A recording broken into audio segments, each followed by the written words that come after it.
Hi, this is part 2 of a conversation with Hussein Kesrani. میری سمجھ کے مطابق تو یہ ہے کہ جو آپ کانشیس جسے کہتے ہیں وہ اس لیے کرنا پڑتی ہے کہ ہماری تربیت اس ماحول میں نہیں ہوتی. اگر ہماری تربیت اس سیٹ اپ میں ہو چکی ہو تو ہم انکانشیسلی بھی وہی کریں گے جو صحیح ہے. تو اس لیے میں چونکہ جیسے آپ سے ذکر ہوا ہے وہ میں سائیکو تھراپی بھی کرتا ہوں, ان لوگوں کے ساتھ ڈیل بھی کرتا ہوں, تو میں کوشش یہ کرتا ہوں ان کو ایسے ٹیکنیکس ہیں کہ جس کے ذریعے وہ کانشیس ایفرٹ نہ کریں, وہ ان کی ہیبٹ بن جائے تاکہ ان کو اسٹرگل, محنت, اپنے آپ کو چلانا نہ پڑے, وہ آٹومیشن پہ چلی جائے. مثال کے طور پر آپ کی میں نے دیکھ رہا تھا ویڈیوز وغیرہ میں, تو آپ اس کانشیس کے لفظ کو آپ زیادہ اہمیت دیتے ہیں.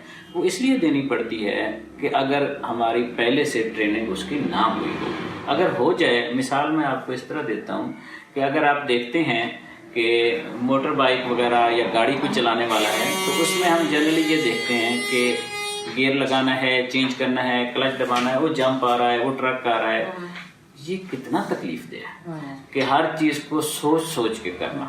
اور اگر میں آپ کو مثال دے دوں, آپ روز کی مثال دے دوں کہ کھانا کھانا ہے تو پہلے منہ میں رکھنا ہے, پھر اس طرح چبانا ہے, پھر اس طرح چبانا ہے, تو یہ بہت اسٹرگلنگ کام ہے. تو ہماری زندگی اس لیے نہیں ہے کہ ہم ہر کام کو اس طرح اسٹرگل کر کے کریں. تو ہمارے ہاں ہونا یہ چاہیے کہ ہماری تربیت, زندگی کا لائف سٹائل ایسا ہو جائے جس میں یہ چیزیں آٹومیشن پہ چلی جائیں, خود بخود ہوتی ہیں. اب ایسے ہی جیسے میں آپ کو عرض کر رہا ہوں کہ ہم ایک وقت تک تو کرنی پڑتی ہے. ریپیٹڈ ایکسپوجرز چاہیے آپ کو ہر وقت کے. جب آپ ریپیٹڈ ایکسپوجرز کر لیتے ہیں تو بہت دفعہ ایسا ہوتا ہے کہ میں اپنے گھر جا رہا ہوتا ہوں تو مجھے کوئی پتہ نہیں ہوتا, میں اپنے گھر پہنچ جاتا ہوں تو گاڑی چلاتے ہوئے یا کچھ کرتے ہوئے, اور کہیں بھی کوئی غلطی نہیں ہوتی. اس کو تھوڑا سا لمبا ہو جائے گا. ایک چھوٹی سی مثال اور دیتا ہوں کہ اگر آپ کسی بھی وقت پھنس گئے ہیں ٹریفک میں, جیسے آپ میرے پاس آ رہے تھے, آپ کو دقت ہوئی ہے, تو اگر آپ کانشیس ایفرٹ کر رہے ہیں, ادھر سے جانا ہے, ادھر سے جانا ہے, یہ دیکھنا ہے, وہ دیکھنا ہے, تو آپ تھکتے بھی زیادہ ہیں اور ٹائم بھی زیادہ لگاتے ہیں. کسی وقت آپ کا انکانشیس جو ہے وہ اتنا ٹرینڈ ہو چکا ہو اگر تربیت کے ساتھ, جینون بنیادیں پہ, ویلیوز پہ, تو پھر آپ کو وہ نہیں کرنا پڑتا. پھر آپ کی چیزیں آٹومیشن پہ بھی صحیح چلتی ہیں. اور آپ اپنے فیصلے جب کرتے ہیں تو بے سوچے سمجھے بھی جو فیصلہ نکلتا ہے وہ صحیح ہوتا ہے, کیونکہ آپ کا ریپیٹڈ ایکسپوجر اس کا ہوتا ہے. لیکن شروع تو کانشیس سے ہی ہوگا نا, آف کورس. وہ چونکہ اسٹارٹ تو کہیں سے ہوگا, تو پھر ہی آپ وہ انکانشیسلی کانشیس چیزیں کر رہے ہیں. یہی ہم بیٹھ رہے ہیں, جو بات کر رہے ہیں اس کا مقصد بھی یہی ہے کہ ہم ریکارڈ کر رہے ہیں یا ڈسکس کر رہے ہیں کہ ہم لوگوں کو کرنا پڑا کیونکہ ہمیں زندگی کے ایکسپوجرز اتنے نہیں ملے, اور ہمارے ریپیٹڈ ایکسپوجر پازیٹیوٹی کے, ویلیو اورینٹیڈ معاشرے سے نہیں ملتے. ہر کوئی گڑبڑ کرنا چاہتا ہے, ہر کوئی اپنا حق چھیننا چاہتا ہے, ہر کوئی کوشش کرنا چاہتا ہے وہ حاصل کر لے زیادہ سے زیادہ. تو یہ اسی وجہ سے میں نے اپنے بچوں کے حوالے سے اگر آپ کہیں تو وہ کوئی اتنی کانشیس نہیں ہے, لیکن بیک ان دا مائنڈ یہ رہا ہے کہ ان کو جس کے لیے اللہ تعالیٰ نے ان کو بنایا ہے, جتنی ان کی صلاحیتیں ہیں, جو کام کرنے کے لیے وہ بائی ڈیفالٹ وہ ہیں, اس کے لیے مواقع بیسٹ پاسبل فراہم کیے جائیں. اور بس ہم اس کے علاوہ کچھ نہیں کر سکتے کہ ہم ان کے لیے جتنے ہمارے وسائل ہیں, حالات ہیں, گیون سچویشن سرکمسٹانسز میں ہم ان کو بیسٹ پاسبل اپرچونیٹیز دیں تاکہ اس میں وہ اپنا ایکسپوجر کریں, اپنی لائف کو وہ خود اپنے طریقے سے موو کریں. میں صرف اس کو یہاں پہ تھوڑا سا فرق لانا چاہتا ہوں کہ ساری دنیا یہاں پاکستان میں 3-4 شعبے ہیں بھی, ڈاکٹر بنے, انجینئر بنے, آرمی میں جائے وغیرہ وغیرہ, 4-5 ہیں, CSS کرے. تو میں نے اپنے بچوں پہ کبھی بھی یہ نہیں ایکسپوز کیا نہ, اگرچہ میری مسز کی خواہش ہے کچھ چیزوں کی, لیکن میں نے کبھی اس میں اصرار نہیں کیا, خواہش کا اظہار بھی نہیں کیا یہ کرو وہ کرو. تو مثلا میرا بیٹا جو ہے وہ ایڈوکیٹ بننا چاہتا ہے, وکیل بننا چاہتا ہے کلاس 7 سے. اور معاشرے میں اس کی جنرلی عام زمانے میں کوئی اہمیت اس طرح نہیں سمجھی جاتی. کیوں نہیں سمجھی جاتی؟ بالعموم عام جب بن جاتے ہیں تو پھر تو اہمیت ہے, ورنہ ہر کوئی کہتا ہے کسی اچھے شعبے میں جاؤ. مثلا جب آپ, اس سے پہلے تو یہ تھا نا کہ آپ کو LLB کرنے کے لیے کوئی ایڈمیشن کا کوئی کمپٹیشن یا اس طرح کی چیزیں نہیں تھی. جب آپ ٹاپ پہ چلے جاتے ہیں ہر چیز اچھی لگتی ہے, کوئی بھی شعبہ ہو, لیکن جب آپ پڑھ رہے ہوتے ہیں ایڈمیشن, وہ کہتے ہیں اس کے لیے کیوں, یہ تو آپ کبھی بھی کر سکتے ہیں, بعد میں بھی کر سکتے ہیں, آپ کبھی بھی داخلہ لے سکتے ہیں, ابھی تو آپ کوئی کام کا ڈھنگ کا کام کرو. تو اس لحاظ سے کہ جب اس میں مواقع ہیں پڑھنے کے لیے وہ بیسٹ پاسبل پڑھے، اس کے بعد جہاں جس فیلڈ میں جانا چاہتا ہے وہ جائے، آگے اس کی زندگی ہے وہ اس طرح کرے. مجھے بھی میرے والدین نے یہ سہولت دی، یہ مواقع دیے. میرے والد صاحب بہت زیادہ مذہبی ماشاءاللہ سے اپنے علاقے کے حساب سے خطیب ہیں، امام ہیں، فتوے دیتے ہیں وغیرہ، لیکن میں ان چیزوں کے دیکھیں تھوڑا سا ڈیفرنٹ سٹائل کا ہوں، ڈیفرنٹ انداز کا ہوں، مگر انہوں نے اس چیز کو اتنا امپوز میرے اوپر نہیں کیا، اس طرح کہ کہیں کہ یہ داڑھی رکھو، یوں کرو، امپوز جسے کریں. خواہش اور ہوتی ہے جسے آپ کہتے ہیں نا امپوز کرنا، وہ انہوں نے نہیں کیا. تو آپ کا تھوڑا طریقہ کار ان سے فرق ہے. جی میرا فرق ہے، میری اپروچ سوچنے کی، لائف کی، اسٹائل کی الگ ہے، کیونکہ ان کا اپنا بیک گراؤنڈ ہے، ان کی اپنی زندگی ہے، اپنا اسٹائل ہے. تو یہاں میں کہہ رہا ہوں کہ وہ چیز میں نے ماں باپ سے سیکھی ہے کہ امپوز نہیں کرنی، سہولت دینی ہے، پرووائڈ کرنے ہیں پلیٹ فارم، اگر کر سکتے ہیں. نہیں کر سکتے تو آپ ان پہ پابندیاں نہ لگائیں، یہ میں کہہ رہا تھا. اب آپ مجھے بتائیں کہ عام طور پہ کیا آپ کے تجربے میں ہے اور آپ کا کیا ہے کہ پیسہ اچھی چیز ہے، بری چیز ہے، ہونا چاہیے، نہیں ہونا چاہیے، کتنا ہونا چاہیے، کیا ہے آپ کا رویہ اس کی طرف؟ اس طرح ہے کہ زندگی میں بہت سارے فیزز آتے ہیں اور انسان اس کے متعلق پھر اپنی لائف سٹائل میں چینجنگ لاتا ہے، سوچ میں بھی، عملی زندگی کے معاملات میں بھی. میرا بیک گراؤنڈ جتنا ہمبل کوئی تصور کر سکتا ہے اس سے بھی زیادہ ہمبل تھا. میں مدرسوں میں رہا ہوں، پڑھا ہوں، کیونکہ میرے پاس اس کو کام چلانا، مذہبی مدارس میں، کہ ہمارے پاس اتنے وسائل نہیں تھے کہ میں زندگی کے معاملات اپنے ہاسٹل یا کمرہ کرائے پہ لے کے یا کالجز میں پڑھ سکوں. میں نے یہ دیکھا کہ میرے والد صاحب نے پیسے کو کبھی اہمیت نہیں دی. وہ درویش صفت انسان ہیں اور انہوں نے جمع کرنے کا تو تصور ہی نہیں ہے ان کے پاس. اور خرچے میری چونکہ ماشاءاللہ 5 مہینے ہیں تو، اور میں اکیلا بھائی ہوں، تو اس لحاظ سے ہم نے بڑی ہینڈ ٹو ماؤتھ سے بھی کوئی اور بات ہو سکتی ہے تو وہی گزاری. یہ ریئیکشن میں تو نہیں، لیکن میری زندگی میں یہ ہمیشہ رہا کہ ہمیں اپنی آنے والی نسل کو خود بھی اور آنے والی نسل کو بھی اتنے وسائل ضرور دینے چاہیے جو ایک مناسب ترین لیونگ ہے، مناسب ترین ایجوکیشن کی فیسلٹیز ہیں وہ حاصل کر پائیں. مثلا جب میں FSC کرتا تھا، میٹرک کے بعد ہی میں نے کمانا شروع کر دیا. مجھے بہت سارا میرا ٹائم اور انرجی اس میں لگتا تھا. مجھے اس کا قطر ریگریٹ نہیں ہے، میں اس سے بہت اپنے اوپر مطمئن ہوں، اپنے فیملی پہ بھی مطمئن ہوں. لیکن یہ ایک بات کہ یہ ہونی چاہیے فیسلٹیز، یہ حق ہے ہمارا اور ہماری اگلی نسلوں کا. تو میں پیسے کو بہت اہمیت دیتا ہوں.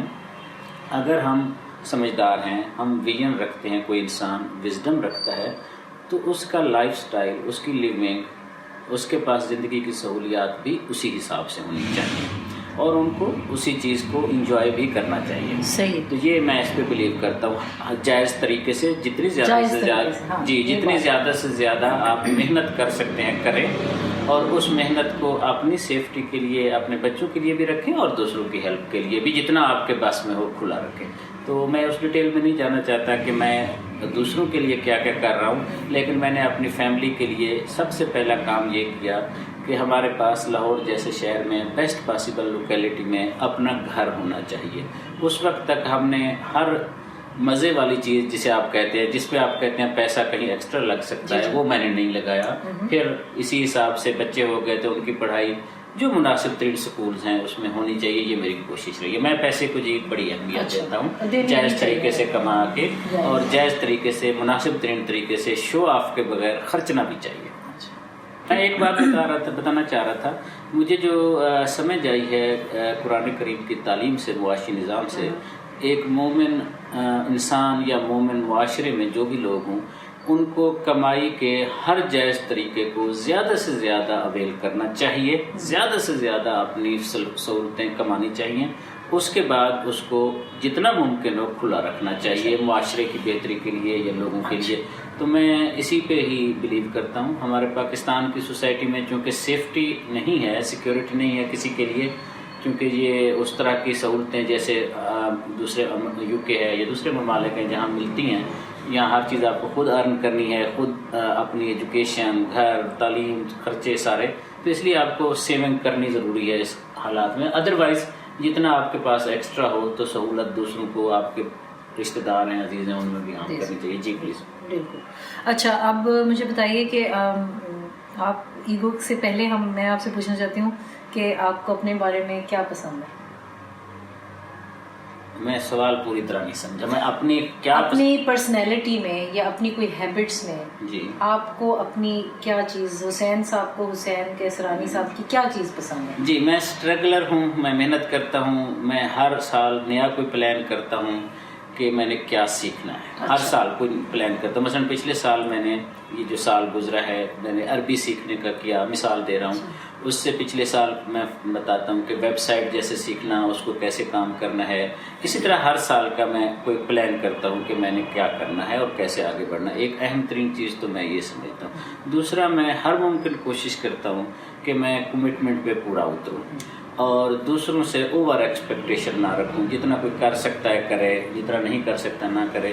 میں نے ہر ممکن کوشش کرنی ہے کہ کسی سے کوئی کمٹمنٹ ہے جو میں کرتا ہوں وہ بیسٹ پاسبل وے سے کروں. اس کے لیے میں بھرپور کوشش کرتا ہوں. یہ مجھے اپنی چیز بہت پسند ہے. جی. کوئی ایسی چیز جو آپ بدلنا چاہیں یا ناپسند ہو؟ جی, میں لیزی ہوں. اگر میری کوئی کمٹمنٹ نہیں ہے تو میں کام کرنے میں عام طور پر ڈیلے کرتا ہوں اپنے روٹین کے کام کاج میں. وقت کی پابندی, اگر کمٹمنٹ نہیں ہے تو میں اس میں اتنا اچھا نہیں ہوں. ہاں, اگر کمٹمنٹ ہے تو پھر میں پوری کوشش کرتا ہوں. تیسرا, میں بہت خواہش مند ہوں, پلان بناتا ہوں کہ ایکسرسائز کروں, جاگنگ کروں, فٹ رکھوں. وہ میں پوری نہیں کر پاتا کیونکہ میں پڑھنے پڑھانے, ریسرچ, اس میں اپنا وقت لگا دیتا ہوں. جو میرا خیال ہے, مجھے اگلے سال کا میرا پلان اہم ترین یہی ہے جو میں نے کہا ہر سال پلان بناتا ہوں کہ میں ریسرچ وغیرہ کو کچھ کم کروں. اپنی فزیکل جو سسٹم ہے, جسم ہے, اس کے لیے بھی کچھ میں کوشش کروں. تو آپ اٹین کرتے ہیں یہ جو آپ کے گولز ہوتے ہیں؟ ہاں جی, میں پوری طرح جتنا میرے بس میں ہو میں کرتا ہوں. اور اس کو پوری پلاننگ کرتا ہوں.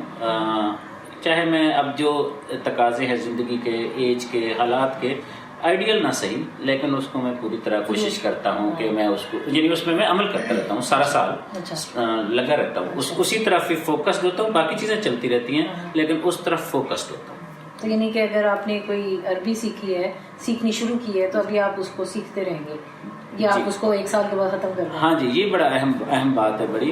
تو عربی تو خیر ایک بائی دا وے بات آ گئی یا ویب سائٹ آ گئی, یا مثلا میں کہتا ہوں کہ اب میں اپنی ہومیوپیتھی میں مزید ریسرچ کروں وغیرہ, تو وہ زندگی کے ساتھ چلتی ہیں پھر چیزیں. اب عربی اگر سیکھی ہے تو قرآن کریم آپ پڑھتے ہیں یا کچھ لکھتے ہیں, یا میرا کام ہے ریسرچ سے متعلق, قرآن کریم کی ریسرچ سے متعلق, تو وہاں کام آتی رہتی ہے.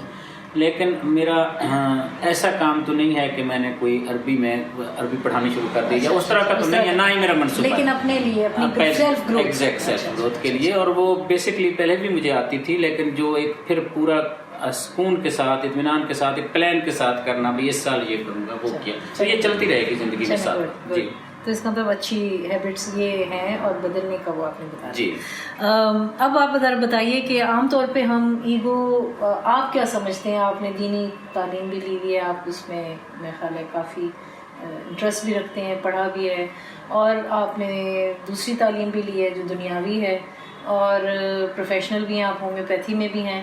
تو آپ بتائیے کہ ایگو کس کو کہتے ہیں, آپ کس کو کہتے ہیں, اور اچھی چیز ہے ایگو یا کیا ہے, ایگو کیا ہے؟ یہ سوال ذرا مشکل ہے میرے لیے بھی پوری طرح سمجھنا. جیسے ہم تو ہر کوئی جو جنرل کنسیپٹ تو یہی ہے کہ جو میں نے بات کر دی میں اس پہ اڑا ہوا ہوں اور فکس ہوں. اردو میں ایگو کو کیا کہتے ہیں؟ خود ہی عام طور پر کہہ دیتے ہیں. لیکن پھر انا کیا ہوتا ہے؟ انا بھی وہی اسی کا ہی شکل شیپ ہے. خود ہی ذرا پازیٹیو, علامہ اقبال نے اس کو عام کیا.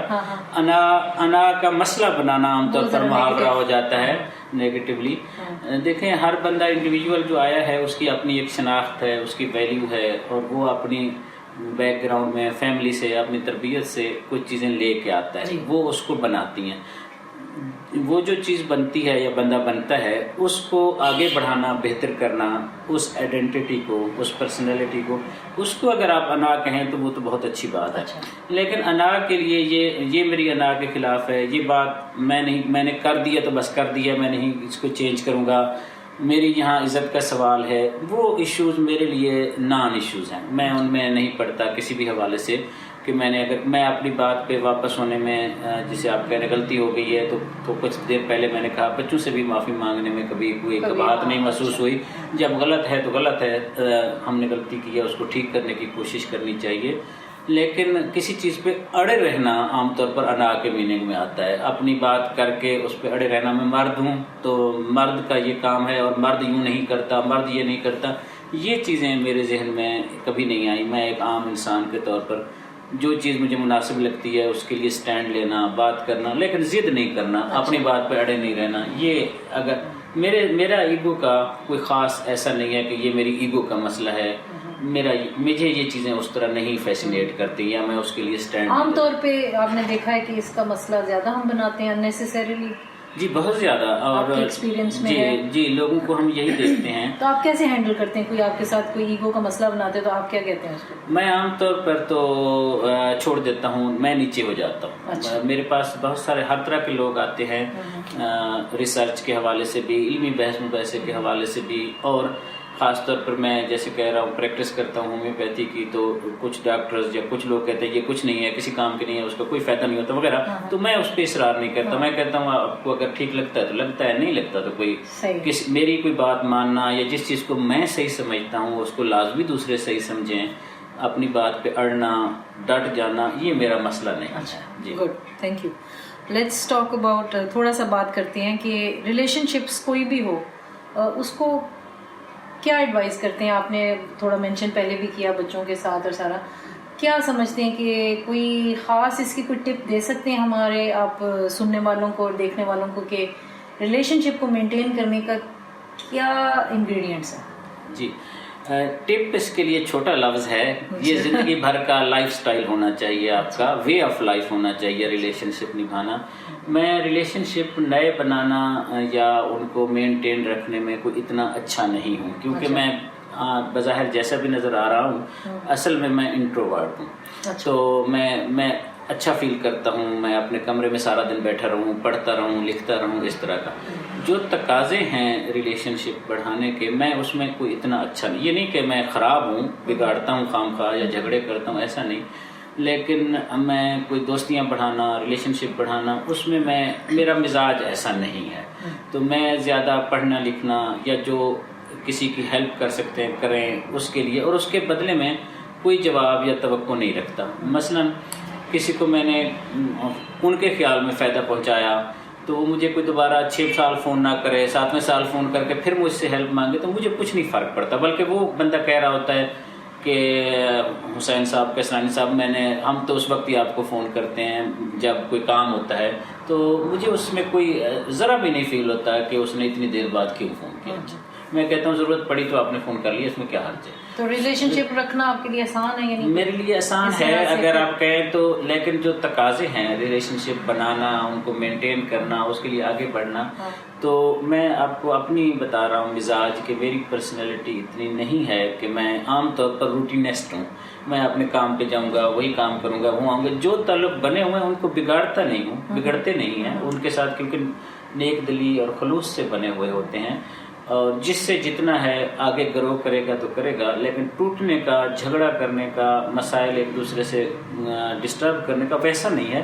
لیکن خام خواہ بنانا, بڑھانا, تعلق بنانا, وہ میری کمی ہے. آپ کہہ لیں میں کم اس میں انوالو ہوتا ہوں. جی تو میں اسیوم کروں کہ آپ کا ریلیشن شپ آپ کے لائف پارٹنر کے ساتھ اچھا ہے. نہیں اس کا ہو سکتا ہے پھر مجھے ان کا انٹرویو مجھے لگتا ہے کرنا چاہیے تاکہ پتہ چلے. چلے اس کو میں یوں کر لیتا ہوں, آپ صرف اگر ریلیشن شپ کو وائف تک رکھتے ہیں تو نہیں, ریلیشن شپ وائف تک تو نہیں ہے, لیکن میرا خیر اوور آل تھا, مطلب کہ بہن بھائی, لیکن وائف سے ڈفرینٹ ہوتا ہے, دوستوں سے فرق ہوتا ہے, کام کہاں جہاں کرتے ہیں وہاں فرق ہوتا ہے. تو میں اس لیے جنرل ٹرم میں ہی پوچھ رہی تھی کہ کوئی ایسا حربہ یا ایسی چیز جو لوگوں کو آسانی ہو جائے, کیونکہ ہم اکثر ریلیشن شپ ہی ہے جو سب سے مشکل کام بھی ہے. میں اس میں آپ کو عرض کروں کہ ہمارا ریلیشن شپ ایسا ہے کہ کوئی اس میں خام خواہ جھگڑے نہیں ہوتے. یہ بھی نہیں کہ کبھی نہیں ہوتا, ہوتے ہیں.